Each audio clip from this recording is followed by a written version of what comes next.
Assalamualaikum warahmatullahi wabarakatuh. Perkenalkan, saya Anis Nur Amirah dengan NIM 19961411019 dari kelas A. Pada video kali ini saya akan menjawab pertanyaan atas soal UTS Ekonomika Publik. Pertanyaan pertama yakni kemukakan beberapa landasan ekonomi publik.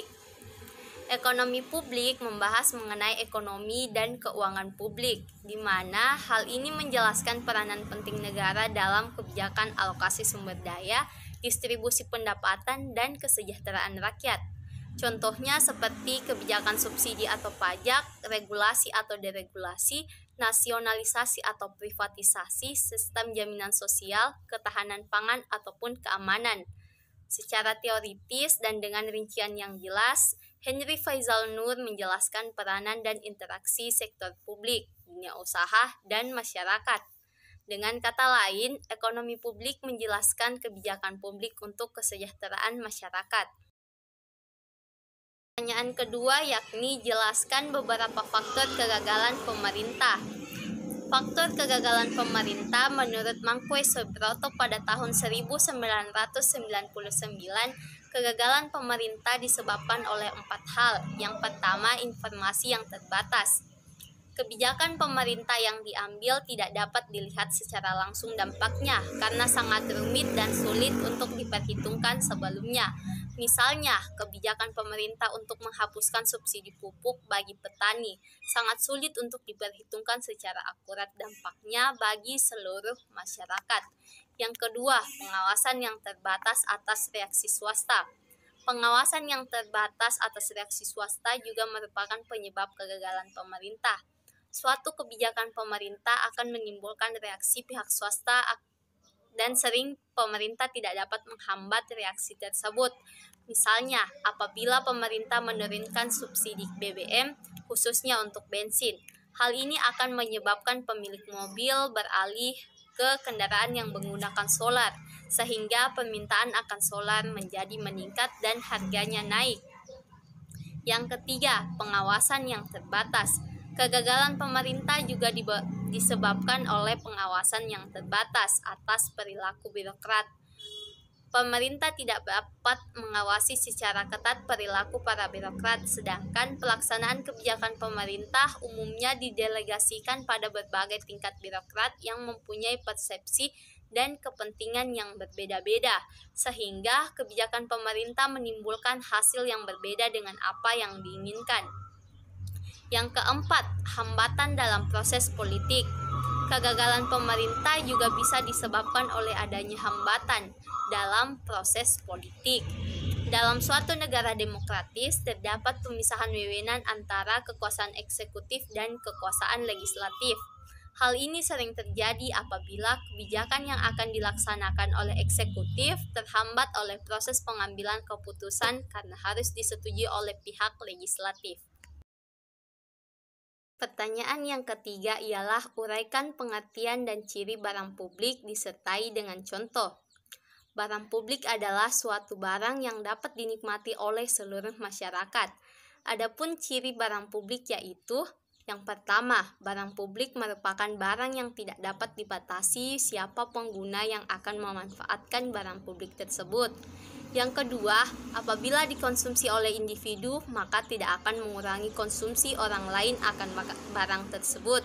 Yang ketiga ialah barang yang penggunaannya masyarakat tidak perlu mengeluarkan biaya. Contoh dari barang publik ialah lampu lalu lintas. Lampu lalu lintas digunakan sebagai alat untuk mengatur lalu lintas agar tidak terjadi kemacetan. Tentu hal ini berdampak positif bagi kegiatan masyarakat. Seluruh masyarakat dapat menggunakan fasilitas lampu lalu lintas tanpa mengeluarkan biaya tambahan. Pertanyaan yang keempat ialah jelaskan teori pengeluaran pemerintah ditinjau dari aspek makro. Pengeluaran pemerintah merupakan suatu tindakan pemerintah yang mengatur jalannya perekonomian dalam lingkup nasional dan dengan menentukan besarnya pengeluaran pemerintah setiap tahunnya. Semakin besar dan banyak kegiatan pemerintah, maka semakin besar pula pengeluaran pemerintah yang akan dikeluarkan.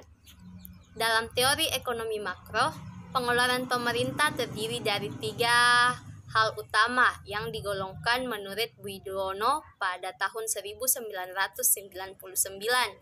Yang pertama, pengeluaran pemerintah untuk pembelian barang dan jasa. Contohnya adalah pembelian barang untuk operasional, baik untuk pendidikan, kesehatan, ataupun layanan sosial. Yang kedua ialah pengeluaran pemerintah untuk gaji pegawai. Perubahan gaji pegawai mempunyai pengaruh terhadap proses makroekonomi, di mana perubahan gaji pegawai akan mempengaruhi tingkat permintaan secara tidak langsung. Yang ketiga ialah pengeluaran pemerintah untuk transfer payment. Transfer payment bukan pembelian barang atau jasa oleh pemerintah di pasar barang, melainkan mencatat pembayaran atau pemberian langsung kepada warganya yang meliputi pembayaran subsidi atau bantuan langsung kepada pegawai. Pertanyaan yang kelima ialah perbedaan fungsi APBN yang ditunjukkan aspek kebijakan fiskal dan aspek manajemen. APBN sebagai instrumen fiskal negara merupakan instrumen kebijakan fiskal pemerintah yang berguna untuk mengarahkan perekonomian nasional, mendorong pertumbuhan ekonomi, menjalankan program kesejahteraan rakyat, ataupun mengelola hutang negara. Melalui kebijakan fiskal yang tercermin dari komposisi belanjanya, APBN diharapkan mampu melakukan ekspansi yang dapat menstimulus kegiatan ekonomi yang lebih produktif, sehingga membawa kesejahteraan bagi masyarakat. Misalnya, APBN digunakan untuk mendukung pemulihan ekonomi nasional di masa pandemi COVID-19. Selanjutnya yakni fungsi APBN dalam aspek manajemen, merupakan rencana keuangan tahunan pemerintah yang disetujui oleh Dewan Perwakilan Rakyat, yang dimana APBN sendiri memiliki 6 fungsi yang bertujuan untuk mengatur pengeluaran serta pendapatan negara dalam rangka membiayai pelaksanaan pemerintah dan pembangunan ataupun mencapai pertumbuhan ekonomi. Pertanyaan terakhir atau pertanyaan ke-6 yakni bagaimana pelaksanaan dan realisasi APBN Indonesia. APBN Indonesia telah bekerja secara optimal sebagai instrumen kebijakan ekonomi, di mana pada tahun 2021 APBN dilaksanakan secara responsif dan fleksibel dalam mendukung penanganan pandemik. Di mana pada tahun 2021 yakni pada kuartal 1 tumbuh sebesar 9,14 dari target APBN, sementara relasi belanja meningkat sekitar 9,38%, di mana dengan tahun-tahun periode sebelumnya berbeda. Tentu saja pemerintah telah berupaya untuk meningkatkan perekonomian di tengah penanganan masalah terkait pemulihan ekonomi nasional, yang membutuhkan pembiayaan anggaran yang tidak sedikit, terutama untuk COVID-19.